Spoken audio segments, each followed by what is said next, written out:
Oke, untuk pertemuan kali ini kita akan membahas kembali mengenai analisis kompleks. Sebelumnya, untuk udah tanyai, untuk pertemuan sebelumnya dengan udah Jamal membahas sampai mana?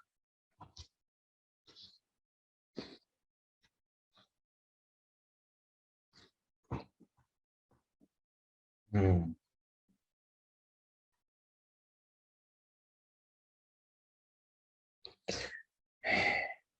Oke lah, langsung saja kita lanjutkan.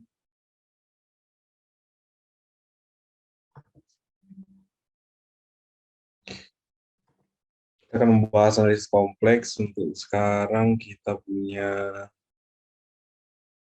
saya pikir.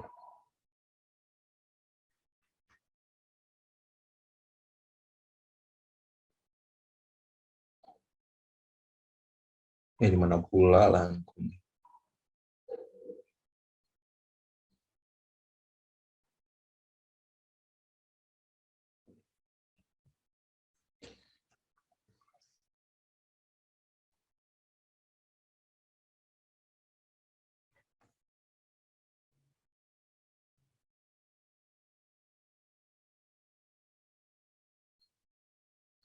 Kalau sampai bentuk polar ya.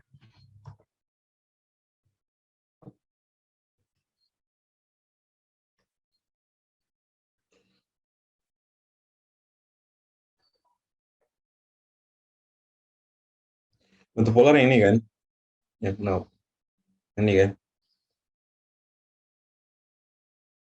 yang ada R dan oke, berarti kita lanjutkan kepada bentuk eulernya, di mana kita ulang kembali untuk analisis untuk bilangan kompleks itu ada tiga bentuk. Yang pertama adalah bentuk koordinat kartesius seperti yang biasa, di mana dia itu X ditambah dengan IY untuk I kuadrat sama dengan negatif 1. Lalu untuk bentuk koordinat kutubnya atau bentuk polarnya, di mana terdapat radius atau R atau apa namanya jari-jari dan juga sudutnya bentuk polar atau koordinat kutubnya. Nah, berarti kemarin sudah dibahas oleh Jamal. Untuk bentuk Euler ini sama saja dengan bentuk apa namanya? Untuk bentuk Euler itu bentuk dasarnya adalah di mana Z sama dengan R pangkat E pangkat I theta. Di mana R radius tadi, lalu theta-nya masih sudut dari Z itu sendiri. Nah, ini bentuk Euler-nya. Nanti akan dibuktikan di mana E itu akan sama, E itu akan sama dengan cos theta ditambah dengan I sin theta untuk theta gitu kan, E pangkat I tambah I sin theta. Dalam bentuk Euler itu seperti biasa, kalau misalnya kita operasikan dalam bentuk aljabar, maka dia akan seperti ini. Untuk operasi penjumlahan, dia itu Z1 tambah Z2, ya kayak biasa. Di mana nanti yang sama yang enggak sama ya. Kalau untuk perkalian berarti pangkatnya kita jumlahkan, lalu untuk pembagian kita kurangkan, lalu untuk tambah dan kurang itu tidak bisa kita samakan kecuali nanti ada beberapa syarat tertentu. Oke, sekarang itu mengenai konjugat. Konjugat ya. Konjugat bilangan kompleks. Nah, konjugat ini adalah yang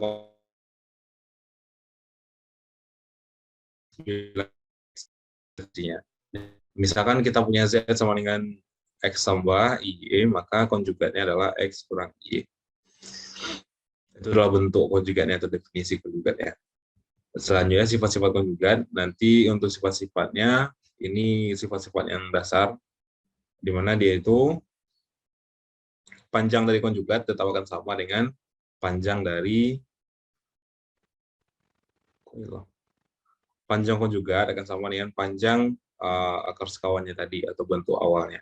Lalu konjugat dari konjugat adalah konjugat sendiri. Dimana kan untuk X negatif Y akan menjadi X negatif Y sehingga dia itu menjadi X plus Y.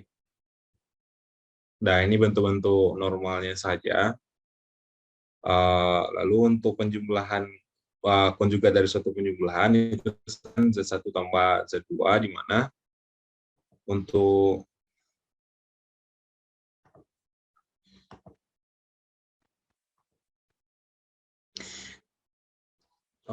berarti kan X tadi kan penjumlahan, berarti X tambah X1 tambah X2.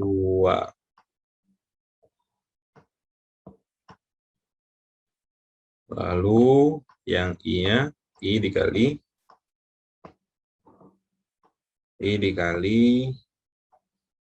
Y1 tambah Y2. Ini susah kali.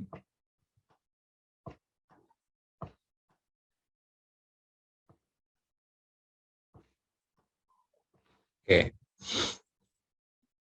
Sehingga pada saat kita jadikan dia itu konjugat, maka dia itu menjadi kurang yang di sini. Ini kan akan menjadi satu suku, lalu ini juga suku.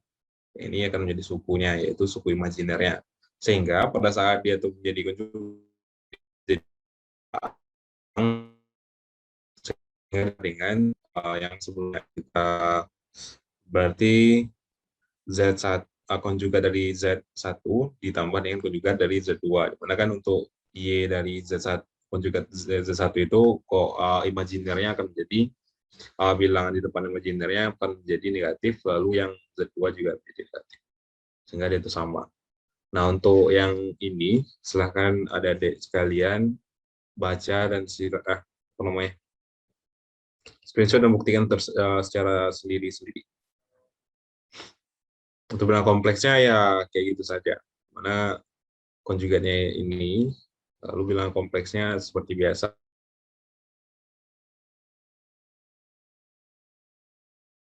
Buktikan yang berada di PPT.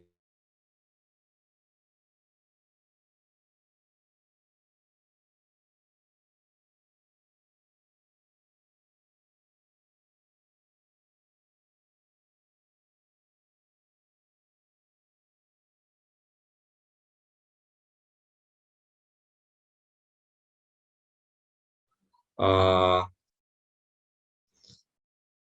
Kalau untuk panjang kan berarti kalau misalkan kita punya titik di sini, ini Z, yang garis ini adalah Z, ya, kayak vektor ini adalah Z, maka untuk mengukur panjangnya adalah kita punya A kuadrat untuk ini, lalu B kuadrat untuk yang ini.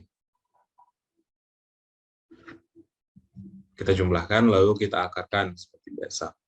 Itu untuk modulus atau sepertinya sama dengan panjang ya, kalau nggak salah. Untuk argumen di sini artinya adalah sudut yang terbentuk dari dari Z, sudut yang terbentuk oleh Z, di mana dia itu sumbernya dari sini. Kalau misalkan di geometrinya sumbernya berada di sini, berarti dari hitungnya dari sini sampai sini itu akan menjadi argumennya atau besar sudutnya. Lalu untuk mencari sudutnya, mana nih?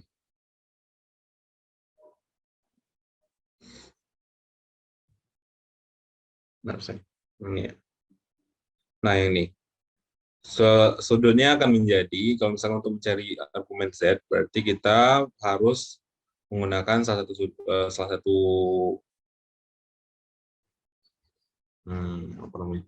Berarti harus pakai arcsin nanti, atau pakai tan, di mana tan nantinya akan menjadi A per B. Sin per cos B per A, di mana dia itu menjadi, untuk mencari arcnya atau besar sudutnya adalah, besar sudutnya sama dengan argumen dari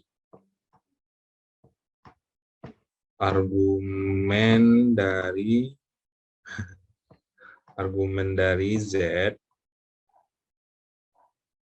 Nah, argumen dari Z sama dengan arc dari tan, atau tan inverse.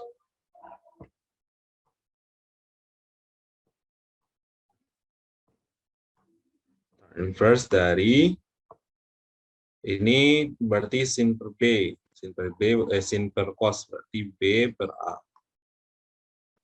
atau tingginya tersudut sekali. Tingginya dibagi dengan atau sumbu imajinernya dibagi dengan atau sumbu bilangan realnya. Nah, itu untuk mencari argumen. Nah, kalau untuk misalkan dia itu sifat-sifat biasanya, nanti silakan ada diturunkan. Harusnya untuk menurunkan ini sama saja. Apa namanya? Tetap mana ya?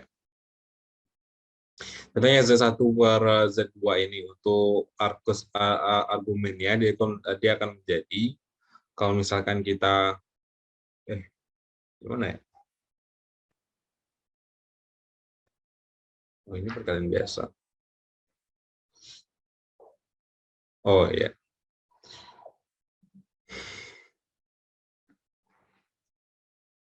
Nah, untuk Z1 dikali Z2 itu kan menjadi R1 kali R2, cis, berarti kan tadi E pangkat negatif 1 tadi, E pangkat I theta.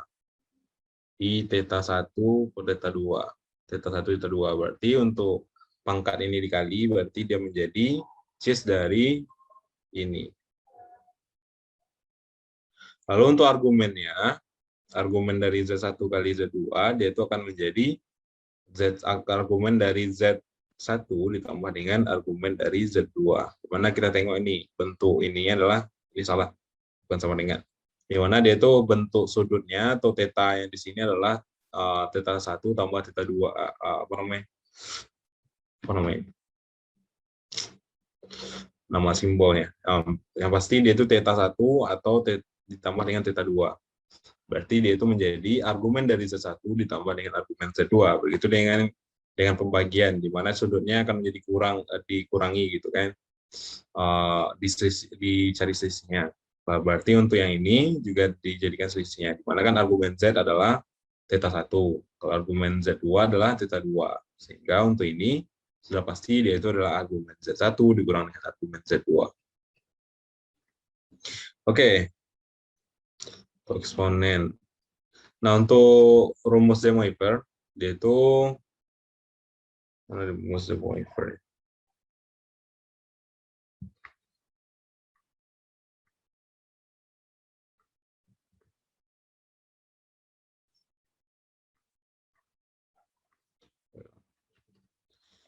Untuk rumus De Moivre, dia itu adalah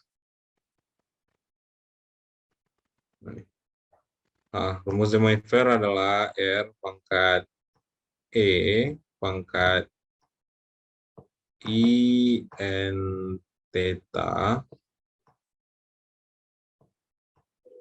itu akan menjadi R kayak biasa aja ya tadi, cis N theta, atau sudutnya saja yang berubah. Itu rasanya.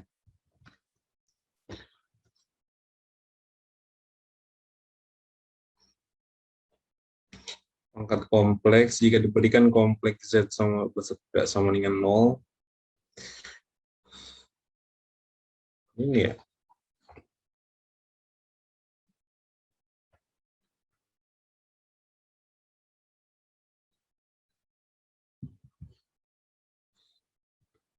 Mana rasanya?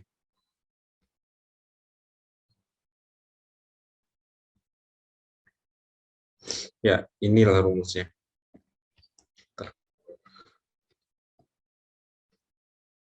Oke, itu untuk bentuk-bentuk bilangan kompleks seperti biasa. Itu untuk dasar bilangan kompleks. Sekarang kita masuk kepada fungsi bilangan kompleks. Fungsi kompleks.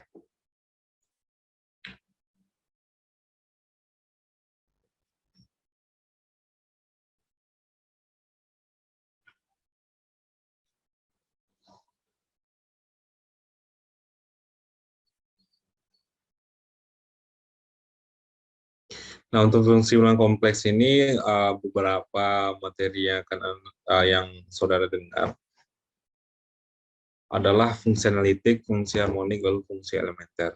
Yang pertama adalah fungsi kompleks. Fungsi kompleks ini kayak biasa saja sama dengan fungsi-fungsi lainnya, tapi ruang lingkupnya akan berbeda nanti pada bahasan selanjutnya. Mana F itu kalau dituliskan pun dia akan menjadi FZ. Nah, tapi bentuknya nanti juga berbeda, di mana dia itu menjadi UXY, bentuk dasarnya ya UXY tambah dengan VXY, di mana dia itu ini juga kan bentuk biasa seperti bilangan kompleks pada umumnya. Yaitu akan memetakan UX, Y, lalu VX, EX, dan Y. Fungsi kompleks, fungsi F as subset of bilangan kompleks adalah suatu aturan yang mengaitkan setiap himpunan S-nya. Kayak biasa, di mana itu kan S itu menjadi apa namanya, daerah asal, lalu yang kompleks itu akan menjadi daerah hasilnya. Tergantung juga sih, tergantung dari fungsinya. Ya, itulah yang udah katakan tadi, dia itu sama saja dengan fungsi-fungsi biasa untuk definisi dan juga bentuknya. Cuman beda bentuk umum saja, di mana dia itu untuk FZ sama dengan ada imajinernya. Lalu untuk yang, apalagi untuk yang, tapi kalau dalam bentuk radiannya atau bentuk polarnya, ini akan menjadi UR theta tambah dengan VR theta, kayak biasa. Jikalau ada yang tidak tahu kenapa seperti itu, nanti silakan dicari sendiri. Limit fungsi, gimana rasanya?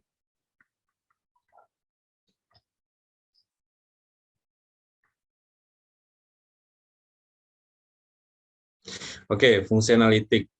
Fungsi FZ dikatakan analitik di suatu titik Z0 jika terdapat suatu lingkungan FZ sehingga F aksen Z ada di setiap titik pada lingkungan tersebut. Mana nih? Untuk menceknya mana sih?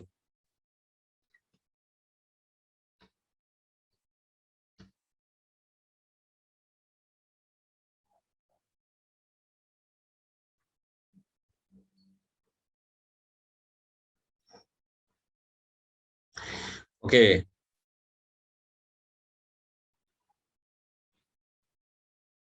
Oke, biasa ya. Oke, kita punya contoh di sini di BPT-nya. Tentukan nilai fungsi FZ jika Z sama dengan 1 plus I. Maka untuk mengganti Z-nya kayak biasa saja. Seperti yang udah katakan tadi, di mana Z-nya akan kita ganti dengan 1 tambah I, sehingga kita punya 1 per 1 tambah I. Nah, lalu terselesaikanlah dan jadilah 1 per 2 tambah 1 per 2 I. Untuk cara menyelesaikannya, silakan ingat kembali mengenai bentuk bilangan kompleks yang di awal, di mana bentuk bilangan kompleks itu harus X tambah YI diusahakan. Jadi kita sederhanakan kembali yang bentuk per ini, sehingga mendapatkan 1 per 2 tambah 1 per 2I. Oke. Kita juga punya contoh. Diketahui FZ sama dengan X tambah IY tambah X kurang IY, X kuadrat tambah Y. Bagi bagian real dan imaginer dalam FZ, lalu F tambah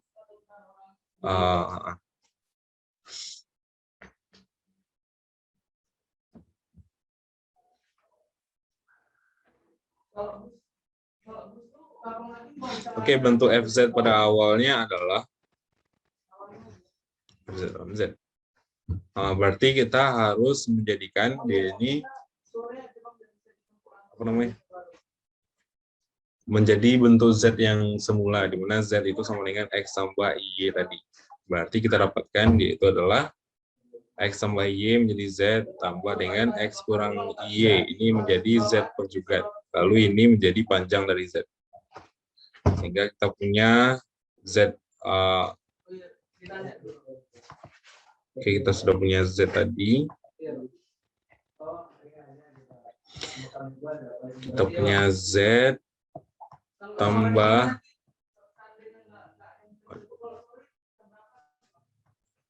Z conjugate Z conjugate per panjang dari Z.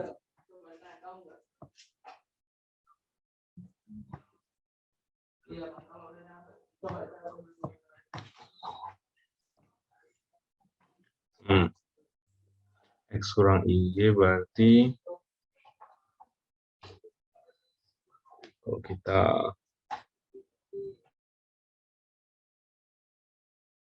berarti Z conjugate ini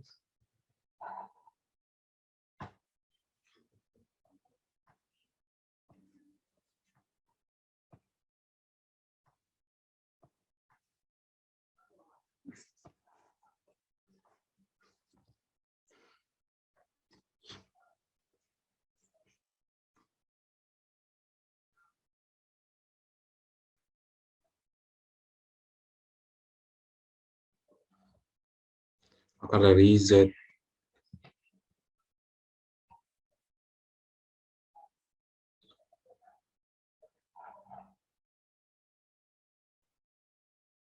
Jadi untuk ini, jadi gini. X kuadrat tambah Y kuadrat. Z. Kalau dia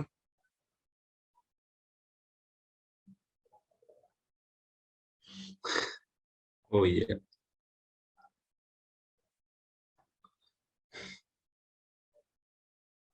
X kuadrat tambah Y kuadrat itu adalah Z dikali dengan Z conjugate-nya.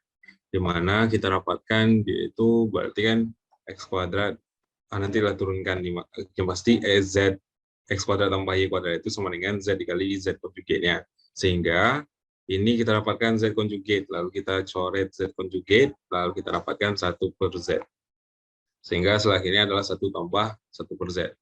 Lalu untuk yang B, bagian real dan imaginary FZ adalah sekarang kita cuman perlu kalau untuk mencari bagian real dan imaginary-nya, berarti yang harus kita lakukan adalah menyamakan I suku real dan juga suku imaginary-nya, di mana I berada di kanan, kita kumpulkan I, lalu kita kumpulkan yang tidak punya I, sehingga kita dapatkan nanti bagian bilangan realnya, lalu bagian bilangan imaginary-nya. Lalu untuk F 1 tambah 2I, itu hanya perlu kita substitusikan, sehingga kita dapatkan nanti hasilnya. Oke, tentukan nilai Z sehingga FZ sama dengan Z tambah 2 per 2Z tambah 1. Sudah ada pembahasannya.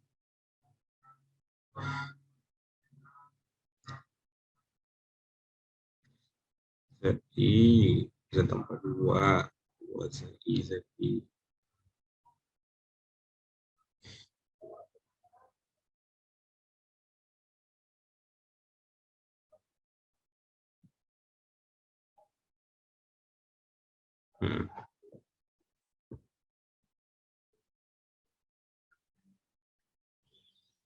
Z sama dengan negatif I.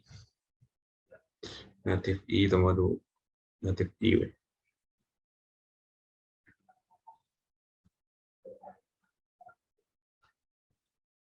Nah, mungkin sampai fungsi analitik terlebih dahulu. Oh, ini fungsi analitik. Nah, fungsi analitik itu adalah fungsi yang tidak memiliki titik singular. Artinya, titik singular itu adalah, kita cek. Fungsi analitik itu fungsi yang tidak memiliki titik singular. Titik singular itu adalah titik yang tidak membuat Z itu tidak terdefinisi. Contohnya yang kayak gini, di mana FZ itu sama dengan Z kuadrat tambah dengan 1 tadi. Lalu per Z kurang 2. Sehingga pada Z sama dengan 2, dia itu kan akan tidak terdefinisi. Yaitu Z, berarti untuk Z sama dengan 2, dia itu tidak akan terdefinisi. Sehingga misalkan kita punya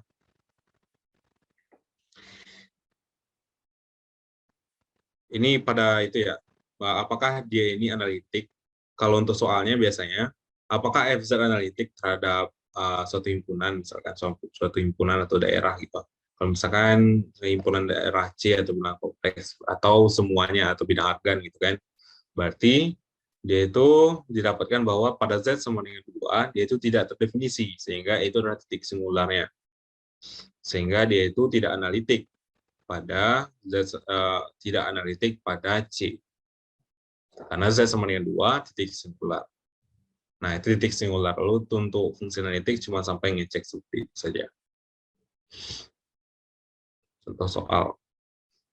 Periksa apakah fungsi analitik pada D. Yang pertama, D untuk Z tambah 1 kecil dari 1.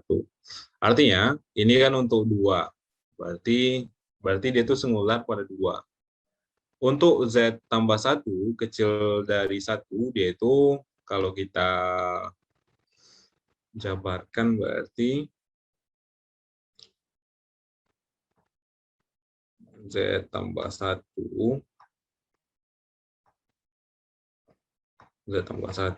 kecil dari 1 besar dari negatif 1. Artinya, dia itu berada, kalau kita sederhanakan dia menjadi Z kecil dari 0, lalu besar dari negatif 2. Ini kita sama-sama kurangi dengan 1. Sehingga kita dapatkan, untuk Z sama dengan 2 tidak berada pada D. Tidak berada pada titik singular. Berarti dia itu analitik terhadap D. Nah, itu saja untuk mengecek fungsi analitik. Nah, ini dia. Dia itu 2 dari 0 sampai 2. Berarti pada sini dia itu semuanya terdefinisi, sedangkan titik singularnya hanya di sini. Berarti dia itu adalah analitik terhadap D. Oke. Mungkin demikian sampai fungsi analitik. Apakah ada pertanyaan?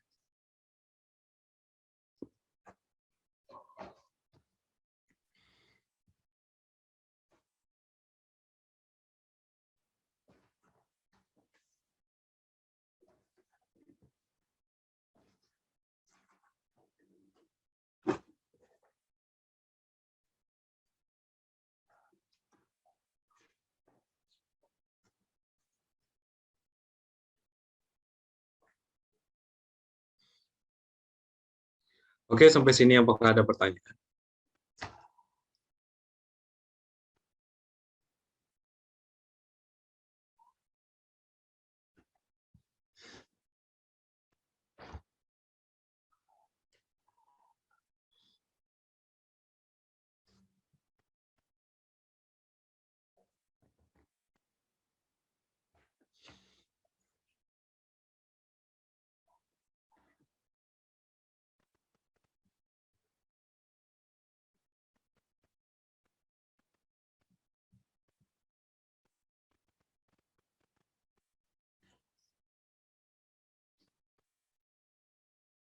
Saja untuk materi analisis kompleks kita pada hari ini, yaitu mengenai fungsi analitik, dan tadi ada Demoifer dan juga